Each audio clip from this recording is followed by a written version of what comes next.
اور سینے پر ہی ہاتھ باندھ لے گی. سمجھ رہے بات کو؟ کہاں تک ہاتھ اٹھائے گی یہ مسئلہ کو اچھے طریقے سے یاد رکھیں. مرد اور عورت میں نماز پڑھنے کا وہ تکبیر تحریمہ کے وقت کا ہے. مرد حضرات کان کی لو تک ہاتھ اٹھائیں گے اور عورت اور خواتین سینے تک ہاتھ اٹھائے گی. سمجھ رہے؟ اور پھر ہاتھ باندھنے کا دوسرا فرق قیام میں ہاتھ باندھنے کی حیت میں ہے کہ مرد کے لیے ناف کے نیچے ہاتھ باندھنا مستحب ہے. اگرچہ فقہا میں اس حوالے سے اختلاف بھی ہے، تاہم خواتین کے حوالے سے تمام اہل علم کا اجماع ہے کہ وہ قیام کے وقت اپنے ہاتھ سینے پر رکھے گی. مرد اور عورت کی نماز میں فرق کیا ہے؟ پہلا فرق ہاتھ اٹھانا ہے.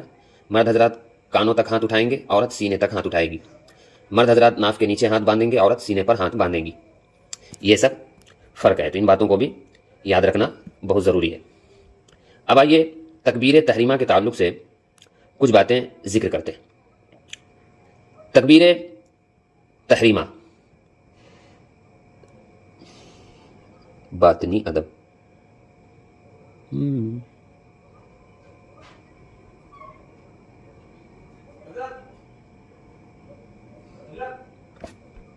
ہاں ارے درس دے رہا ہوں، میں بولتا ہوں نا 10:30 بجے آؤں گا.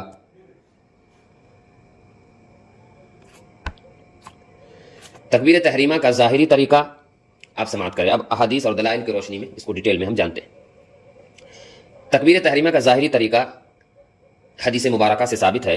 حضرت مالک بن حویرث رضی اللہ عنہ سے مروی ہے کہ نبی پاک صلی اللہ علیہ وسلم کو انہوں نے دیکھا تکبیر تحریمہ کے وقت. حضور نبی پاک صلی اللہ علیہ وسلم کو کانوں کی لو تک ہاتھ بلند کرتے ہوئے دیکھا. سمجھ رہے ہیں؟ عورت ہاتھوں کو کندھوں یعنی سینے تک اٹھائے. عبداللہ بن زیتون بیان کرتے ہیں کہ میں نے حضرت ام دردہ رضی اللہ عنہا کو نماز شروع کرتے وقت ہاتھوں کو کندھوں تک اٹھاتے ہوئے دیکھا. وہی سینہ سے تھوڑا اوپر جو ہوتا ہے. حضرت وائل بن حجر رضی اللہ عنہ سے مروی ہے کہ حضور نبی اکرم صلی اللہ علیہ وسلم نے فرمایا جب تم نماز پڑھو تو اپنے ہاتھ کانوں تک اٹھاؤ اور عورت اپنے ہاتھ سینے تک اٹھائے. سمجھ رہے؟ مجمع الزوائد جلد 2 صفحہ نمبر 3 پر یہ حدیث مذکور ہے. تکبیر تحریمہ کا باطنی ادب. یہ تو ظاہری ادب تھا، ظاہری تقاضا تھا کہ کس طرح تکبیر تحریمہ کرے. اب باطنی ادب ملاحظہ کرے. تکبیر تحریمہ کا باطنی ادب یہ ہے کہ بندہ مادی چیزوں کی کشش و رعنائی سے اپنا دھیان ہٹا لے اور جھوٹی آرزوؤں تمناؤں سے باہر نکل کر اپنا قلبی تعلق، دلی تعلق محبوب حقیقی کی ذات سے اس حد تک کر لے کہ دنیا کی محبت اور لذت کی کوئی بھی چیز اس کے دل میں باقی نہ رہے. بس اس باطنی ادب کا حق اس وقت تک ادا نہیں ہوگا جب تک قرآن حکیم کے اس ارشاد کے مطابق بندے کی طبیعت کا میلان ماں سوا سے کٹ کر سراسر ذات باری تعالیٰ کی طرف نہ ہو جائے. اللہ تبارک و تعالیٰ سورہ مزمل آیت نمبر 8 میں ارشاد فرماتا ہے، ترجمہ، اور اپنے رب کے نام کا ذکر کرتے رہے اور اپنے قلب و باطن میں ہر ایک سے ٹوٹ کر اسی کی ہو. اس آیت کریمہ کا مفہوم یہ ہے کہ اللہ تعالیٰ کا ذکر اس قدر کثرت و تواتر کے ساتھ کیا جائے کہ وہ وظیفہ حیات بن جائے، یعنی زندگی کا وہ ایک ذریعہ، زندگی کا ایک حصہ بن جائے، اور اسے ورد زبان کرنے سے تھکن، ماندگی اور بیزاری کے آثار ایک لمحہ کے لیے بھی طبیعت میں پیدا نہ ہو، بلکہ اس کی یاد بندے کے دل میں اس حد تک جاگزی ہو جائے کہ پھر کبھی بھولے سے بھی غیر اللہ کا خیال اس کے دل میں نہ آ سکے. کسی نے حضرت شیخ ذو النون مصری رحمۃ اللہ تعالی علیہ سے نماز کی امامت کے لیے کہا. انہوں نے بہت پس و پیش کیا، یعنی ٹالا کہ میں نہیں کراؤں گا امامت، لیکن لوگوں کے بڑھتے ہوئے اصرار کو دیکھ کر مصلی پر کھڑے ہو گئے. ابھی تکبیر تحریمہ کے لیے اللہ اکبر کہا ہی تھا کہ بے ہوش ہو کر گر پڑے اور کافی دیر تک اسی حالت میں پڑے رہے. گویا اس مرد حق نے ابھی زبان سے اللہ کی کبریائی کا اقرار ہی کیا تھا کہ الوہی عظمت و جبروت کا نظارہ کر گیا. زبان سے اللہ کی عظمت و بزرگی کا اظہار کرنا تو آسان ہے، لیکن لوح دل پر اس کی عظمت و کبریائی کا نقش کر لینا گویا جان سے گزر جانا ہے. سمجھ رہے؟ تکبیر تحریمہ کے باطنی ادب میں ڈوب کر جب بندہ خود کو رب کائنات کے حضور پیش کرتا ہے تو اسے توکل و استغنا کی وہ دولت نصیب ہو جاتی ہے جس کی بدولت دنیا و ما فیہا کی ہر چیز اس کی نظر میں ہیج اور بے وقعت ہو جاتی ہے، اور غیر اللہ پر اس کا اعتماد جاتا رہتا ہے، اور نتیجتاً اس کے دل سے دنیا کا ہر خوف نکل جاتا ہے۔ سمجھ رہے ہیں؟ تو تکبیر تحریمہ کے تعلق سے جو مین چیز ہمیں یاد رکھنے کی ہے وہ یہی ہے کہ تکبیر تحریمہ سے نماز یعنی اللہ اکبر سے نماز کو ہمیں شروع کرنا ہے، اور نماز شروع کس طرح کریں گے اور کہاں تک ہاتھ اٹھائیں گے اور کہاں پر ہاتھ رکھیں گے، تو اس کے تعلق سے بیان میں نے ابھی حدیث کی روشنی میں آپ کے سامنے پیش کیا کہ ہماری بہنیں سینے تک ہاتھ اٹھائے گی اور سینے پر ہی ہاتھ باندھ لے گی۔ کیوں بھائی؟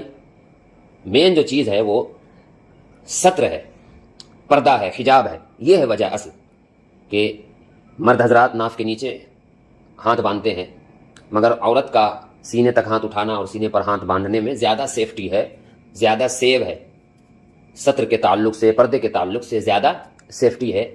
اسی وجہ سے یہاں تک ہاتھ اٹھانے کا حکم ہوا اور وہاں تک ہاتھ باندھنے کا حکم ہوا۔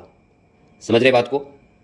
احادیث کی روشنی میں بتایا گیا، یہ کوئی اٹکل پچو گفتگو نہیں کی گئی، بلکہ حدیث کی روشنی میں بتایا گیا۔ مصنف ابن ابی شیبہ جلد 1 صفحہ 216 حدیث نمبر 2470 پر یہ حدیث مذکور ہے۔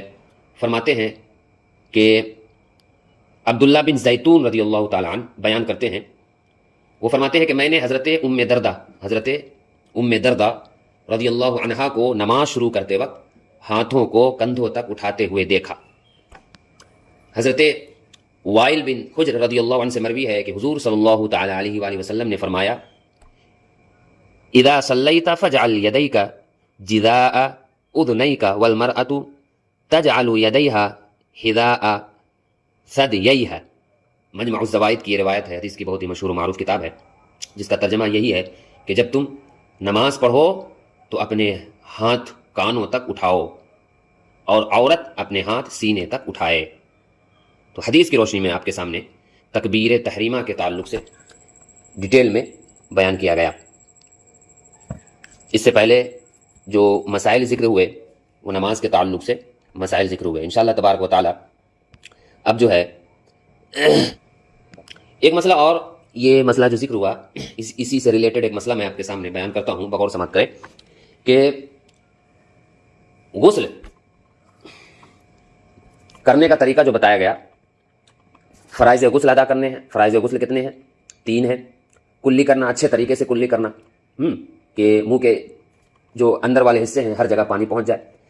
ناک میں پانی چڑھانا، یعنی ناک میں پانی چڑھانا اچھے طریقے سے، ناک کی نرم ہڈی تک پانی پہنچ جائے، اور پورے جسم پر پانی بہانا، اور پورے جسم پر اچھے طریقے سے پانی بہانا۔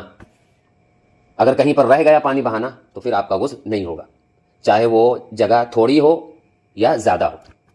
سمجھ رہے؟ اب اگر کوئی شخص غسل کرنے کے بعد اور جو طریقہ ہے اس طریقے کو فالو کرنے کے بعد جو طریقہ ذکر کیا گیا ہے فقہ کی کتابوں میں غسل کرنے کے، اس طریقے کے بعد غسل کے بعد وضو کرنا کیسا ہے، یہ ہے مسئلہ۔ تو دیکھیے، جب آپ غسل کر رہے ہیں تو غسل کرنے کے بعد آپ باوضو بھی ہو گئے، یعنی آپ کا وضو بھی ہو گیا۔ سمجھ رہے ہیں؟ آپ کا وضو بھی ہو گیا۔ غسل کرنے کے بعد نئے سرے سے وضو کرنا تو بہتر ہے، اچھا ہے، درست ہے۔ مگر اگر کوئی شخص غسل کرنے کے بعد وضو نہیں کیا، سمجھ رہے، وضو نہیں کیا اور اس کا وضو بھی نہیں ٹوٹا، یعنی غسل کرنے کے بعد کوئی ایسی چیز نہیں پائی گئی جس سے وضو ٹوٹ جاتا ہے، وہ سب چیزیں نہیں پائی گئی، غسل کرنے کے بعد وہ نماز کے لیے کھڑا ہو جائے اور وضو نہ کرے تو بھی اس کی نماز ہو جائے گی، کیونکہ غسل میں ہی سارے فرائض وضو ادا ہو چکے۔ کیوں؟ غسل کے اندر سارے فرائض وضو ادا ہو چکے ہیں، ہاتھ دھوا جا چکا ہے، چہرہ دھوا جا چکا ہے، پاؤں دھوا جا چکا ہے، سر کا مسح بھی ہو گیا ہے، شیمپو وغیرہ آپ لگائے ہوں گے تو سمجھ لیجئے اسی طرح جو پروپر طریقہ ہے اس طریقے کے خلاف گیا ہوگا، مگر مسح تو ہو گیا نا۔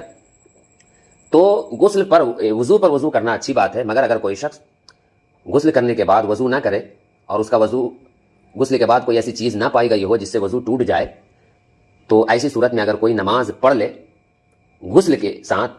غسل والی فرائض ادا کرنے کے ساتھ ساتھ، تو اس کی نماز ہو جائے گی، کیونکہ غسل کے ساتھ وضو بھی اس کا ہو جاتا ہے۔ الگ سے وضو کرنے کی ضرورت نہیں ہے، سمجھ رہے؟ الگ سے وضو کرنے کی ضرورت نہیں ہے۔ تو پیارے سامعین و ناظرین، آج کے درس میں ہم نے شرائط نماز کی آخری شرط تکبیر تحریمہ کے تعلق سے جو مسائل تھے اس کو جانا، اور ایک ضروری مسئلہ بھی جانا کہ بہت سارے ہماری ماں بہنیں اور ہمارے نوجوان لوگ بھی اس طرح کرتے ہیں کہ غسل کر کے آئے اور فوراً وضو کرنا چالو کر دیتے ہیں، اور کچھ لوگ ایسا بھی ہوتا ہے ہماری بہنوں میں کہ غسل کر کے آئے فوراً کپڑا لتا اچھے سے پہن لیے، پھر ہم وضو کرنے لگ جاتے ہیں۔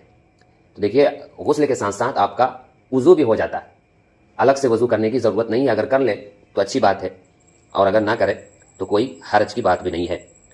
تو پیارے سامعین و ناظرین، یہ تھے چند مسائل شرائط نماز میں سے جو آپ کے سامنے پیش کیے۔ امید کرتے ہیں کہ آپ کے لیے یہ ہیلپ فل ہوگا، اور جو بھی مسئلہ آپ کو سمجھ میں نہیں آیا ہے تو آپ مجھ سے رابطہ کر سکتے ہیں یا گروپ میں بھی سوالات کر سکتے ہیں۔ ملتے ہیں اگلے درس میں انشاءاللہ تبارک و تعالی۔ اللہ تبارک و تعالی سے دعا ہے کہ بولنے اور سننے میں جو بھی غلطیاں اور گستاخیاں ہوئی وہ معاف فرمائے۔ استغفر اللہ ربی من کل ذنب واتوب الیہ، اشہد ان لا الہ الا اللہ واشہد ان محمدا عبدہ ورسولہ۔ السلام علیکم ورحمۃ اللہ۔